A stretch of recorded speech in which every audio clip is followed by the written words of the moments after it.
Bonjour à tous, ravi de vous retrouver dans Smart Job, votre rendez-vous emploi RH management, débat, analyse, expertise et vos rubriques habituelles évidemment. Bien dans son job, on s'intéresse aux dirigeants et ce rapport à la prévisibilité et donc à l'imprévisibilité. On va revenir sur cette étude ELAB pour l'UNEDIC et on va en parler dans quelques instants avec Adrien Smith, directeur conseil en stratégie d'opinion chez ELAB. Il est notre invité, on va décortiquer cette étude. Le grand entretien dans le cercle RH, comment se faire recruter par Netflix France? Ça, c'est une excellente question et on la posera à Pierre Tréhin. Il est le RH, le DRH, le senior HR BP France chez Netflix et on en parlera évidemment avec Caroline de Senneville, journaliste décideur RH, qui sera à mes côtés pour ce débat très cinématographique. Peut-être. Tout de suite, c'est bien dans son job.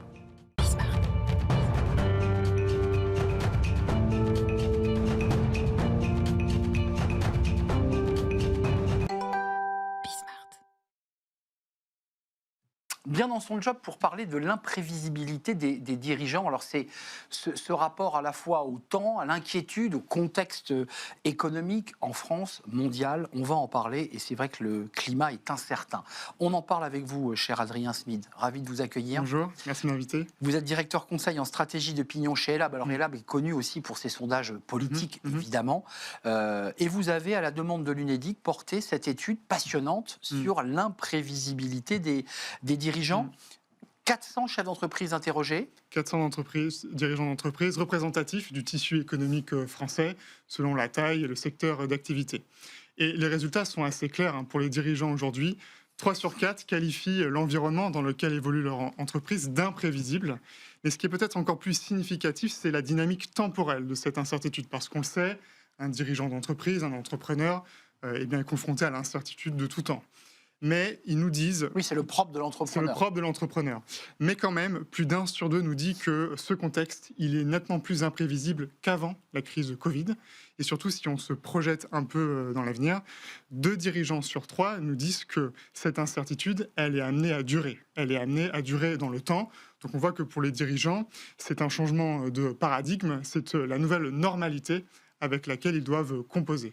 Il y en a 3 sur 4, vous le dites, qui qualifient l'environnement d'imprévisible. Il y a un quart, et ça c'est intéressant, qui n'arrive pas à se projeter au-delà de 6 mois. On avait fait une émission il y a quelques années où déjà les projections et l'imprévisibilité étaient à 1 an. Là, on est passé à 6 mois. C'est ça. Donc, vous avez 2 tiers des dirigeants qui arrivent à se projeter, qui n'arrivent pas à se projeter au-delà de 2 ans, mais un quart des dirigeants même naviguent complètement dans le brouillard et ne peuvent pas se projeter au-delà de 6 mois. Donc c'est évidemment un horizon de temps qui est extrêmement contraint quand on doit prendre des décisions d'investissement, de recrutement, de développement commercial. C'est un horizon qui est contraint. Examinons quand même les freins qui viennent justifier cette imprévisibilité et le fait que le chef d'entreprise reste très prudent. On a l'instabilité de la politique nationale, parce qu'on aurait pu d'abord placer le contexte international à 71%. C'est le contexte national, c'est-à-dire la fiscalité, tous les sujets.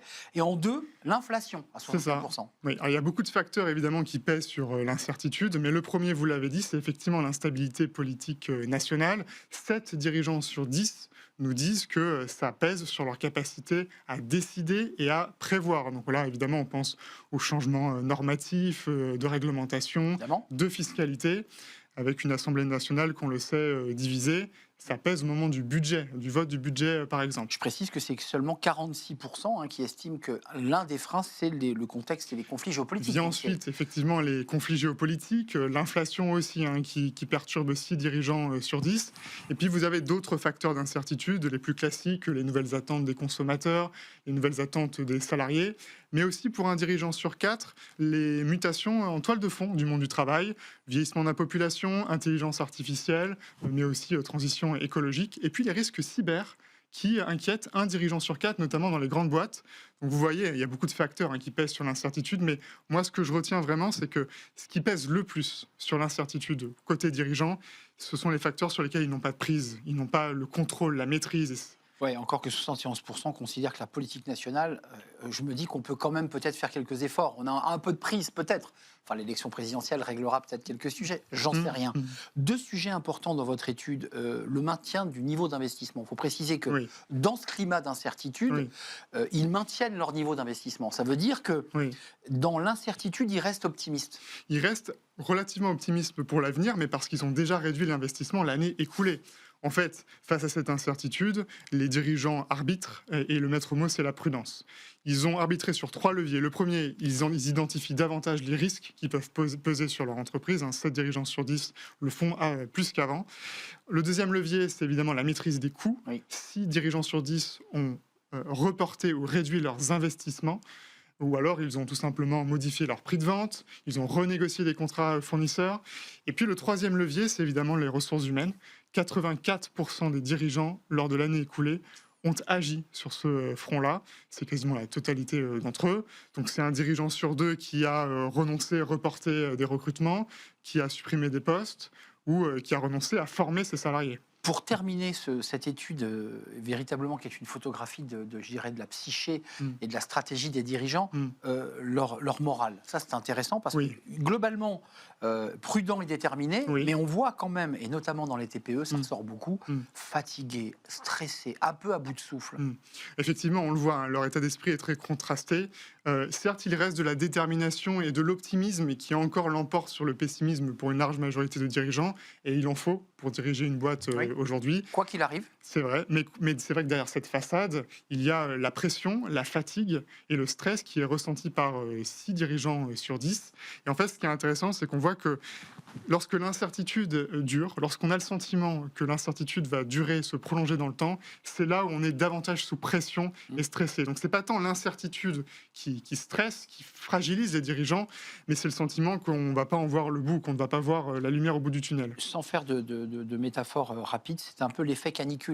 Une journée de canicule, c'est pas trop fatigant, mais 10 jours de canicule, ce qui ressemble finalement à ce rapport à l'instabilité, c'est éprouvant pour les nerfs et pour le maintien. Et je le mettrai en adéquation avec les défaillances d'entreprise dont on parle beaucoup. Absolument.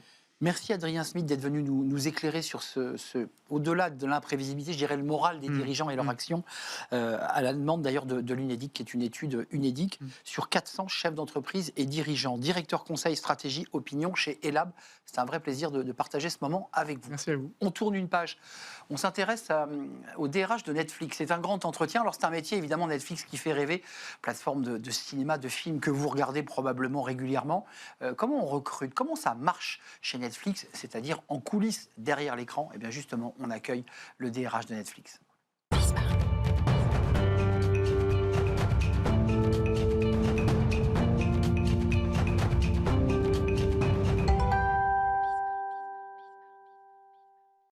Le cercle RH est un grand entretien aujourd'hui pour accueillir une personnalité, en tout cas une marque que vous connaissez et qui nous fait rêver, le DRH de Netflix. Oui, la plateforme Netflix, parce que c'est une entreprise. On va en parler avec Pierre Tréhin. Bonjour Pierre. Bonjour.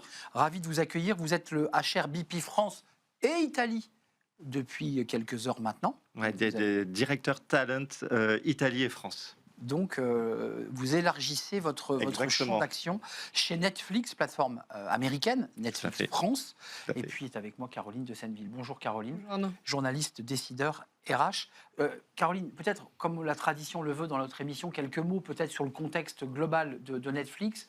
Est-ce que vous avez comme ça glané quelques petites informations? Parce que pour tout dire, vous avez déjà réalisé une interview de Pierre que j'ai lu avec intérêt, et il y avait beaucoup de choses très très intéressantes déjà dans l'interview. Oui, parce qu'on entend beaucoup dire que la culture Netflix, elle est atypique, qu'elle ne convient pas à tout le monde, donc j'ai eu cette volonté de comprendre bien le modèle et les conditions pour que cette culture atypique fonctionne. Alors, vous dites dans cette interview, parce que je m'appuie sur le travail de Caroline, que tout le monde n'est pas fait pour intégrer Netflix. C'est-à-dire que Netflix, c'est une vitrine qu'on regarde sur son canapé avec joie, on va surfer, on va regarder des séries, et c'est le pied. Ouais. Et ça fait tellement rêver qu'on n'imagine pas que derrière, il y a un RH, un service financier, une entreprise. Et il y a un RH face à nous. Ouais. Et vous dites que tout le monde n'est pas fait pour Netflix. Ouais. Qu'est-ce que vous vouliez dire par là ? Et je pense que c'est l'honnêteté aussi de le dire dès le début, c'est-à-dire qu'en fait, on a une certaine exigence, on a une volonté de performance, on a une culture d'entreprise qui est quand même assez spécifique et assez différente d'autres boîtes. Et donc, nous, on fait un peu ce jeu de la transparence, de dire voilà un peu quelles sont les règles du jeu. Et quand on fait du recrutement, on partage ces règles du jeu pour que chacun puisse se dire est-ce que ça correspond à mes attentes ? Est-ce que je vais être heureux dans cette entreprise ? Ou c'est pas un modèle qui me correspond trop ? et donc je préfère pas. Ouais, Et il y a d'ailleurs le mémo de l'entreprise qui explique bien toute la culture et les valeurs, dont l'autonomie, la responsabilisation, qui sont des valeurs clés que vous testez pendant les phases de recrutement. Exactement. Les phases de recrutement sont surtout là parce qu'en fait, quand on voit un CV, quand on voit l'expérience des gens, on peut se dire que les skills, les compétences professionnelles sont là. Nous, ce qui nous intéresse, c'est est-ce que la personne va pouvoir s'épanouir et correspondre aussi à nos exigences d'un point de vue du soft skills, des valeurs et de la manière de travailler. Il y a le Netflix France qui développe Ouais. des projets français, puis qui va bien sûr avoir des projets qui viennent des États-Unis. Bien sûr. Comment on marie ces cultures Parce qu'il y a un vrai sujet de culture, là, d'entreprise. Est-ce qu'il y a une identité Netflix France ou est-ce qu'il y a des peintures de guerre américaines qui viennent ici dans votre entreprise? En fait, notre force, c'est notre culture commune. C'est-à-dire que Netflix est un groupe qui est présent à l'international et le langage commun, c'est le culture mémo dont on parlait et qui est disponible pour tout à chacun sur notre site internet. Et donc, les valeurs, on les partage, les modes de fonctionnement, on les partage. Et donc, c'est ça vraiment notre base de référence. Ceci étant dit, ce sur quoi on travaille, par exemple, en France, c'est de dire qu'il y a des nuances locales. Je vais par exemple prendre l'exemple du feedback. Le feedback est quelque chose d'assez clé pour nous dans notre mode de fonctionnement. Par contre, on sait que dans une culture française qui est quand même assez hiérarchique, aller faire du feedback à son N+1, à son N+2, ça peut être un peu compliqué. Et c'est Pas dans la culture française, ça. C'est rare. Non, exactement, C'est exactement. voire même impossible. Exactement. Donc en fait, on essaie justement d'accompagner à la fois les leaders pour être en capacité de recevoir ce feedback et les équipes de les pousser à être assez candides pour adresser le feedback à leurs leaders. Pour ceux qui nous regardent, moi j'ai eu le plaisir de mettre les pieds dans vos locaux et Ouais. d'aller déposer un projet de cinéma. Ouais. Donc j'ai vu l'accueil, j'ai vu les gens qui m'ont accueilli. Le cœur de votre réacteur dans le travail, Ouais. c'est tous ceux qui vont accueillir quoi, des auteurs, des scénaristes, des réalisateurs, qui vont examiner la qualité d'un projet, sa faisabilité. Est-ce que c'est ça le cœur du réacteur, des salariés qui font vivre Netflix? Il faut savoir que 50% de nos équipes en France sont des équipes dédiées à la création française. C'est-à-dire que c'est à la fois des gens qui vont sélectionner les projets qui nous sont soumis, voir si justement ça correspond à notre audience, voir si la qualité est là. Des équipes production aussi qui travaillent justement avec les sociétés de production avec lesquelles on travaille. Mais il y a aussi 50% des équipes où c'est les équipes marketing. Vous disiez très justement qu'on gère aussi il y a des titres internationaux qui arrivent aussi en France. Les équipes marketing travaillent justement avec tout ce panel de titres qui existent.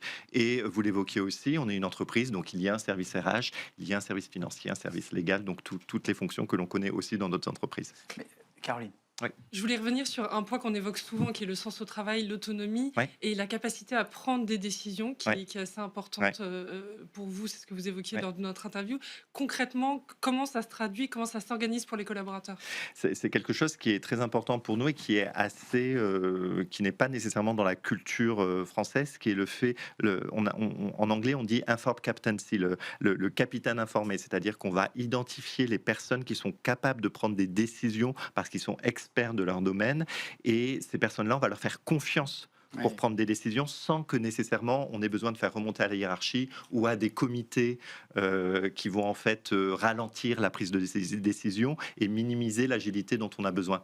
Ce qui est attendu aussi de ces capitaines informés, c'est qu'ils puissent débattre, c'est-à-dire qu'avant de prendre leur décision, qu'ils puissent faire quand même ce travail avec d'autres personnes, de dire voilà la décision que je veux prendre et débattre de cette décision. Ce que vous dites, Pierre, et pour prolonger ce que demande Caroline, c'est, si j'ai bien compris, il y a beaucoup de travail en collectif. Il y a une prise d'autonomie du collaborateur, mais sur certains projets importants sur lesquels vous êtes dans une industrie, il ne faut pas se tromper.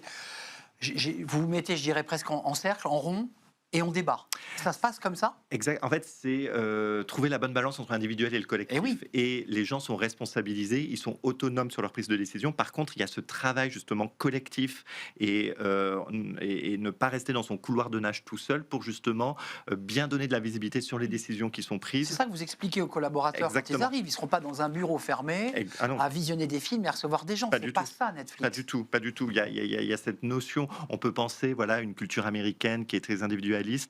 Il y a la responsabilisation des gens, mais il y a surtout justement le travail en collectif entre les fonctions. Il faut que la fonction marketing parle à la fonction contenu, il faut que la fonction contenu parle à la fonction pub. Il faut justement travailler sur ce qu'on appelle nous en interne le cross-fonctionnel. Donc ça veut dire des espaces de discussion et d'échange Bien sûr, des forums formalisés. Exactement. C'est bien ça, hein? Exactement. C'est quoi? C'est à temporalité quotidienne, hebdomadaire? Comment vous organisez la vie des collaborateurs dans le... Il n'y a pas Parce de... que nous, on voit que votre écran, en fait. On voit pas ce qui se passe derrière. En fait, il n'y a pas de règles, c'est-à-dire qu'il y a ce livre de Reed Hastings, No Rules Rules, qui représente quand même assez bien la culture de Netflix, qui est de dire, on ne va pas dire aux gens, il faut faire une réunion tous les jours, toutes les semaines. C'est en fait, chacun identifie par rapport à son expertise ce qui fait du sens pour lui dans ce moment-là, et réunit les partenaires cross-fonctionnels avec lesquels il doit travailler. Très agile, très souple. Exactement, mais on veut minimiser, ça ne veut pas dire qu'on n'en a pas, mais on minimise les process et les règles pour justement, encore une fois, garder de l'agilité et de la flexibilité dans notre mode de fonctionnement. Surtout dans les cas de transformation, parce qu'il faut que la culture soit maintenue dans des moments plus compliqués. Totalement. Et vous en avez connu. Et on en a connu. Et je pense que le meilleur exemple, c'est justement, j'évoquais la pub, mais en 2022, Netflix connaît un ralentissement de la croissance. Et il y a cette exigence de pivoter rapidement. Et l'une des solutions qui est trouvée par nos dirigeants, c'est implémenter la pub chez Netflix, ce qui n'était pas le cas auparavant. Donc en fait, pour le contexte, c'était des discussions qui ont lieu au mois d'avril. Dès le mois de septembre, donc quelques mois après, on voit les premières pubs arriver. Donc on a et depuis, si je prends l'exemple de la France, la première personne recrutée pour la pub est recrutée fin 2023, début 2024. Aujourd'hui, on parle plus d'une quarantaine de collaborateurs dans le bureau qui en comptent 170. Donc voilà, il y a cette dynamique et cette agilité qu'on souhaite préserver. Pour ceux qui se passionnent du cinéma, ce qui est mon cas, et de ses coulisses et de la manière dont on le construit, vous êtes le DRH et vous allez recruter des gens. Comment ça se passe? Vous triez des CV parce que vous avez 500 CV parce que ça fait rêver de travailler chez Netflix, ou est-ce que vous êtes aussi vous-même un chasseur de tête de talent en allant dans les grandes maisons, Pathé, Gaumont, tous ceux qui fabriquent du cinéma aussi? Est-ce qu'il y a comme ça une guerre des talents dans votre secteur? Il y a une guerre de talents comme dans tous les secteurs attractif et où il y a quand même peu d'élus, on va dire. L'industrie créative, notamment en France, n'est pas une industrie exactement très grande. Notre chance, je dirais, c'est qu'on est une entreprise très attractive. C'est-à-dire que la marque Netflix, moi, je n'ai pas, en tant que DRH, je n'ai pas de problématique de marque employeur ou ce type de sujet. Et donc, nous, par contre, on fait encore une fois, je disais, le jeu de la transparence. C'est-à-dire qu'en fait, on publie nos offres, on laisse l'opportunité au marché de se positionner. Ça ne veut pas dire que sur certains rôles assez stratégiques, sur le contenu, on n'est pas au courant de ce qui se passe sur le marché, on n'a pas des contacts et on ne va pas chercher les gens qui nous intéressent. Donc là, au moment où on se parle, vous produisez, il y a des entreprises de production ou de coproduction Netflix, où on va sortir des séries, des films. Là, le RH vous dit qu'il y a combien de postes ouverts? Là, si je veux ouvrir le site Netflix, vous avez combien de postes ouverts? J'invite les gens à venir sur notre site parce qu'on publie toutes les offres. Je ne sais pas exactement combien de postes on a ouverts en ce moment, mais encore récemment, on a recruté ce qu'on appelle des sales partners pour aider les équipes publicité. Donc en fait, il y a régulièrement des postes. On est une équipe de 170 personnes. Donc si les gens sont intéressés, je les invite vraiment à aller sur notre plateforme. On parle beaucoup de transparence des salaires en ce moment, des enjeux de rémunération. Quelle est votre approche en la matière et pour attirer et fidéliser les collaborateurs? Avec tous les clichés que véhicule le cinéma et les plateformes. Bien sûr. Elle est assez particulière, notre approche, et elle va avec ce que je disais sur on a une exigence de performance chez Netflix. Et en fait, pour répondre à cette exigence de performance, on donne des conditions de travail qui sont les meilleurs possibles. Et donc, d'un point de vue rémunération, ça veut dire ce qu'on appelle le top of market. Donc, on recrute les gens à la meilleure rémunération qu'ils pourraient avoir sur le marché. C'est un choix délibéré de la part de Netflix pour justement attirer des talents, être attractifs et les garder et être exigeants aussi vis-à-vis des gens. Donnant. Exactement. Et avec cette spécificité aussi de dire il n'y a pas de part variable, à part pour les équipes pubs, ce qui est un peu différent, mais c'est de dire c'est un package global, ce n'est pas une question, on ne veut pas que les gens rentrent dans des problématiques liées à ça, donc c'est un package transparent, global, top of market. Et d'ailleurs, comme sont d'ailleurs signés les films Netflix qui ne sont pas signés comme un film traditionnel. Vous achetez à un scénariste, un producteur, un package. Oui, tout à fait. On est d'accord. Ouais. Donc c'est un peu la même relation. Il n'y a pas de négociation au nombre d'entrées, puisqu'en fait Netflix, vous le posez sur la plateforme et auquel cas le film marche ou ne marche pas. Et ce qu'on dit aussi, c'est que grâce à la plateforme, en fait, le film ou la série est capable d'atteindre une audience internationale et extrêmement grande. Aujourd'hui, c'est la promesse d'ailleurs. C'est ça la promesse de Netflix. Quand on sort un film en salle, on est là pour toucher le public français. Après, le film peut être vendu à l'international. Nous, le jour où il sort, en général, sur les plateformes en France, il sort aux États-Unis, il sort en Inde, il sort partout ailleurs dans le monde. Mais vous, le DRH, c'est la question qu'on pose tout le temps au DRH. On l'a oublié, chère Caroline, parce qu'on démarre toujours par vous, par votre incarnation. Est-ce que vous avez l'impression de faire ce métier de DRH comme on le ferait, je ne sais pas moi, chez un marchand de lunettes ou chez un marchand de lessive? Ou est-ce que vous avez l'impression quand même d'être un peu un DRH dans un monde à part? Non, j'ai complètement l'impression d'être un DRH dans un monde à part par rapport à ce que je vous ai dit. Je pense, et c'est ça qui m'intéressait, c'est-à-dire que quand j'ai rejoint les équipes Netflix, j'étais extrêmement curieux de dire comment je vais réussir à appliquer justement cette culture assez unique dans un contexte local français. Moi, j'ai travaillé dans des entreprises comme Airbus avec un contexte très européen, comme Radio France avec un contexte très local, et donc chez Netflix, je vis vraiment autre chose. Juste un mot sur l'échec, parce qu'on parle beaucoup d'entreprises, de valeurs, de réussite, mais chez Netflix encore plus. On réussit à vendre Tapis qui a cartonné. Puis il y a des films ou des séries qui marchent moins bien et évidemment ça traverse toute la boîte. Comment ça vous le gérez, vous le RH, cet enjeu d'échec et même de réussite parfois surprenante? C'est extrêmement important parce qu'en fait, nous, au cœur de notre stratégie, il y a la notion de risque. C'est-à-dire que il y a quelques années, il faut se rappeler que Netflix, on envoie des DVD par la poste. Et donc, en fait, à un moment donné, il y a cette prise de risque de dire, en fait, il faut être innovant, il faut changer, il faut pivoter. L'exemple de la pub. Donc, et sur le contenu, c'est pareil. En fait, Sous la scène, qui est un film qui a extrêmement bien marché en France, quand la personne en charge du contenu décide de faire ça, il y a quand même beaucoup de gens sceptiques qui se disent un film de requin fait par des Français.